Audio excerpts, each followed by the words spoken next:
बिस्मिल्लाहिर्रहमानिर्रहीम। नाज़रीन करام, मौलाना इलियास अता कादरी साहब जो पाकिस्तान के मारूफ सुन्नी और आलिम दीन शख्सियत है। दावत इस्लामी एक इस्लाही तहरीक है जो कुरान और सुन्नत और इश्क मुस्तफ़ा सल्लल्लाहु अलैहि वसल्लम के लिए काम कर रही है। कभी कभार सोशल मीडिया पर ये अफवाहें फैलाई जाती हैं कि मौलाना इलियास अता कादरी साहब के बारे में, लेकिन किसी ने भी मुस्तनद दलाइल और शरई दलाइल मौजूद नहीं दिए, सबूत भी उन्होंने नहीं दिया।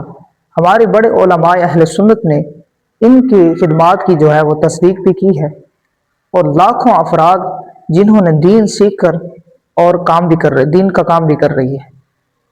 लेकिन मैं ये बात करना चाहता हूँ कि मौलाना इलियास अता कादरी साहब के बारे में जो मुफ्ती सबर अब्बास कादरी साहब ने एक बयान दिया है, आप वीडियो में समाअत फरमाएं। अमीर आले सुन्नत के खिलाफ कैसी कैसी बातें। कभी होता है कि जनाब इनको घेरा डाला हुआ है, एक खास इनके अराकीन है, उन्होंने कभी ये कि ये चंदा खा गए हैं, और कभी ये कि ये अपने आप को मुजद्दिद कहते। अल्लाह के बंदो, ऐसी रफ बातें क्यों करते हो? जैसा कि आपने ये वीडियो समाअत फरमाई है कि मुफ्ती समर अब्बास कादरी साहब ने कैसे मौलाना इलियास अता कादरी साहब के बारे में कहा है, कैसी तारीफ कर दी है, जो कि जिन्होंने ये दीन की खिदमत की है।